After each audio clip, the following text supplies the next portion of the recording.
Hello everybody. बात करते हैं करंट की एक और इम्पोर्टेंट न्यूज़ की। भारतीय नौसेना में एक उदयगिरी और आईएनएस तमाल जो ये जहाज़ है इन्हें जोड़ा गया है। और जो है ये जो तमाल है या फिर आईएनएस है, इंद्र की तलवार की तरह दुश्मनों पर वार करेंगे। क्या है इनकी खासियतें, आगे हम खबर में चर्चा करेंगे। खबर क्या है? खबर है भारतीय नौसेना को प्रोजेक्ट 17A के तहत बना एक स्टील्थ जो युद्ध बहुपोत है उदयगिरी, वो मुंबई में सौंपा गया है। और जो यह जो ये जहाज़ है ये अत्याधुनिक हथियारों से लैस है, परंतु इसमें जो 75% जो तकनीक का प्रयोग किया गया है वो स्वदेशी जो तकनीक है स्वदेशी, उनका इसमें प्रयोग किया गया है। वहीं रूस ने भी एक जो तमाल है ये एक आईएनएस जो है, रूस ने एक आईएनएस तमाल भी नौसेना को दिया है। नौसेना में इसमें जो है अपने जो बेड़े हैं उसके जहाज़ों के उसमें शामिल किया गया है इसे। और यह युद्धपोतों से जो यह दोनों युद्धपोत है, चाहे वो उदयगिरी हो या फिर जो तमाल हो, इनसे जो है इनकी मौजूदगी है वो भारत से समुद्री ताकत और आत्मनिर्भरता में भारत में बढ़ोतरी होगी। क्या है प्रोजेक्ट 17A जिसके तहत उदयगिरी जो है इसे बनाया गया है? 17A देश में बने शिवालिक क्लास फ्रिगेट्स का जो है अगला संस्करण है। जो इसका पुराना जहाज था इसमें कुछ जो है तकनीक का प्रयोग किया गया था, लेकिन जो इसका नया संस्करण जो बनाया गया है, स्टील्थ तकनीक और ताकतवर हथियार अब इसमें लगाए गए हैं।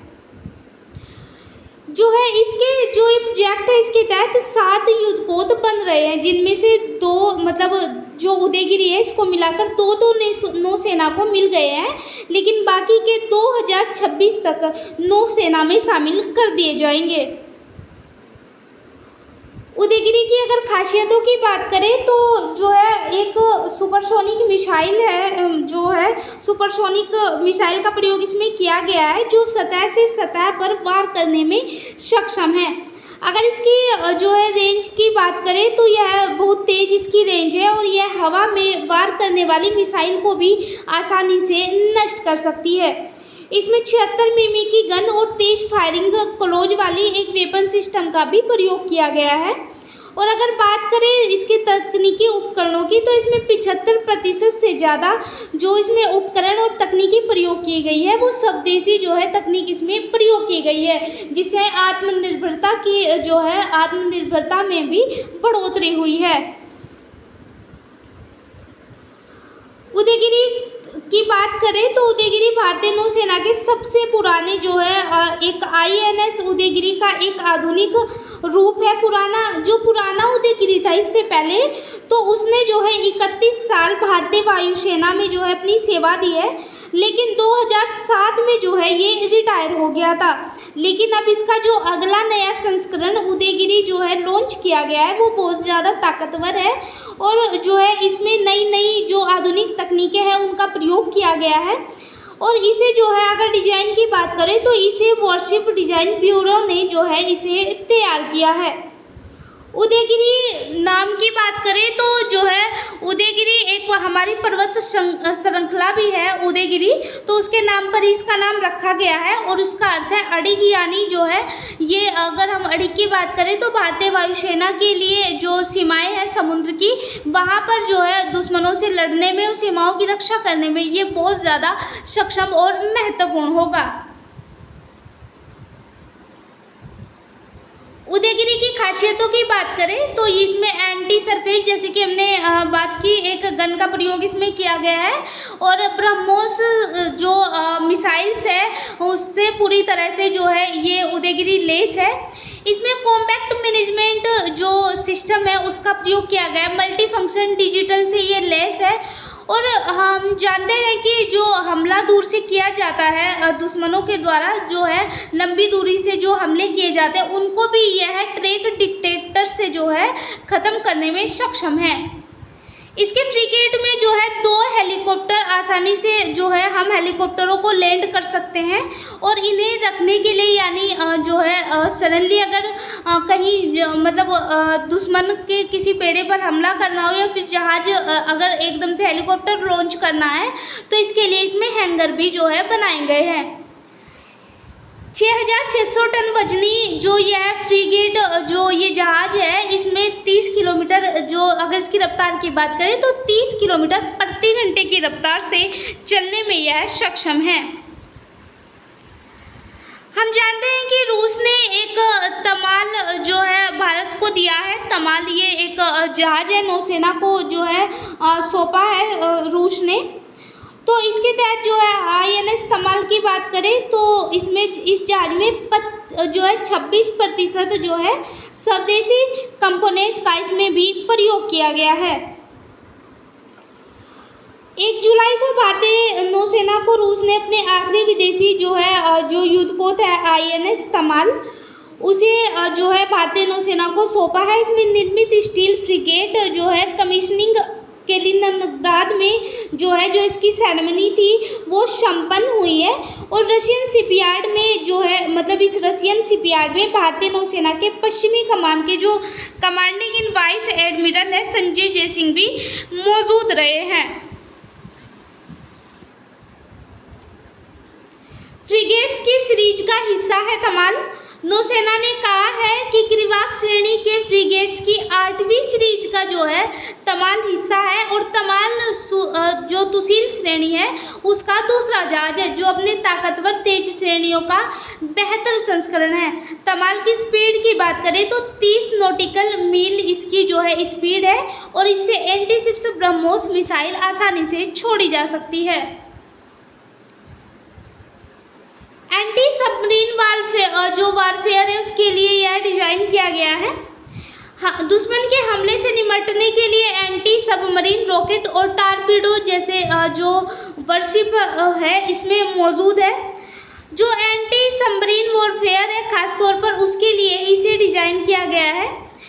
तमाल में एक हेलीकॉप्टर भी तैनात किया जा सकता है डिफेंस के लिए जो है इस्तेमाल को medium range surface to missile भी इसमें जो है इसमें लॉन्च की गई है, इसमें लगाई गई है जो दुश्मनों को अगर जो है अचानक से हमला हो जाता है तो ऐसे में जो है ये मिसाइल बहुत ज़्यादा महत्वपूर्ण होगी। तमाल की खासियतों की बात करें तो तमाल पर 250 से अधिक सैनिक तैनात किए गए हैं और इनका जो प्रशिक्षण है तमाल पर रहने के लिए रूस में ही इनको प्रशिक्षित किया गया है। और जो है क्योंकि कड़ी सर्दियां वहाँ पे बहुत ज़्यादा ठंड रूस में पड़ती है तो वहीं पर उसी ठंड के अनुसार इन्हें प्रशिक्षण दिया गया है जो किसी भी परिस्थिति में युद्ध के लिए तैयार रहेंगे। इसके आकार और गति की बात करें तो इसकी लंबाई की बात करें तो 125 मीटर, वजन की बात करें तो 3,900 टन इसका वजन है। 30 नॉटिस लगभग मतलब 25 किलोमीटर घंटे से अधिक रफ्तार से जो है ये समुद्र में तूफान की तरह दुश्मन की ओर बढ़ सकता है, यानी इसकी स्पीड बहुत ज़्यादा है। इसकी प्रहार क्षमता की बात करें तो 100 मिमी की इसमें अत्याधुनिक गन का प्रयोग किया गया है और यह बहुत तेज गति से हमला कर सकती है। यह एंटी सबमरीन रॉकेट से लॉन्च है जो समुद्र के भीतर और सतह पर दुश्मन को नष्ट करने में सक्षम है। बचाव की बात करें तो जो है इसमें एक जो सबसे उन्नत हथियार माना जाता है S-500 एयर डिफेंस सिस्टम, उसकी पकड़ से भी ये बाहर है क्योंकि एयर डिफेंस जो S-500 एयर डिफेंस सिस्टम है वो बहुत ज़्यादा सटीक, अगर कोई मिसाइल हमला कर रही है, ड्रोन हमला कर रहे हैं तो उससे जो है जो एयर डिफेंस ये सिस्टम है S-400 तो उसे मार के गिराने में सक्षम है। लेकिन जो ये जहाज़ है इस जो है S-400 जो है इसे इसकी पकड़ से भी बाहर है जिससे यह समुद्र में जो है आसानी से जीत हासिल कर सकता है। इससे भारतीय नौसेना की ताकत में बढ़ोतरी हुई है क्योंकि जो अरब सागर में जो युद्धपोत है भारत की समुद्री सीमाएं जो है उनकी रक्षा के लिए ये बहुत ज़्यादा महत्वपूर्ण होंगे।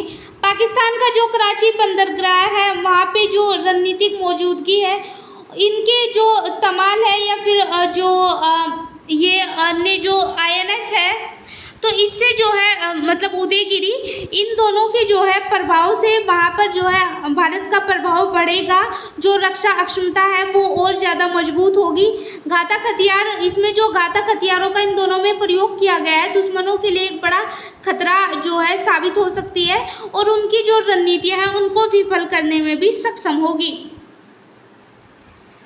आत्मनिर्भरता की ओर बढ़ा है भारत, क्योंकि उदयगिरी या फिर जो तमाल है उसमें जो इसका निर्माण इसमें किया गया है, इसकी जो है उसमें स्वदेशी जो तकनीक है, स्वदेशी उपकरण है उसका प्रयोग किया गया है, जिससे आत्मनिर्भरता और रोजगार का जो है क्षेत्र में फायदा हुआ है। उदयगिरी के निर्माण में 2000 MSME कंपनियों ने भागीदारी की थी। तो अगर कंपनियों ने भागीदारी की है तो जो वहाँ पे नौकरी करने वाले लोग थे उनको रोजगार में जो है इजाफा हुआ है, रोजगार बढ़ा है, रोजगार के क्षेत्र में आत्मनिर्भरता आई है, जिससे रक्षा उत्पादन में भारत की स्थिति, मतलब इन दोनों से जो है रक्षा उत्पादन में भारत की स्थिति और ज़्यादा मजबूत हुई है। तो जो भारतीय नौसेना को उदयगिरी और तमाल सौंपे गए हैं, इससे जो है भारतीय नौसेना को और ज़्यादा मजबूती मिलेगी और जो रक्षा के क्षेत्र में यानी जो महासागरों की जो सीमाएं हैं उनसे जो दुश्मन है हमला कर सकते हैं। तो ऐसे में जो इन पे अलग अलग स्वदेशी तकनीकों का उपयोग किया गया है, जो है कई जो एयर डिफेंस सिस्टम को जो है चकमा ये दे सकता है तमाल। तो ऐसे में बहुत ज़्यादा उन्नत तकनीक का इसमें प्रयोग किया गया है, तो भविष्य में बहुत ज़्यादा जो है महत्वपूर्ण भारत के लिए साबित होंगे। तो ये आज की हमारी करंट की न्यूज़ थी। Thank you so much.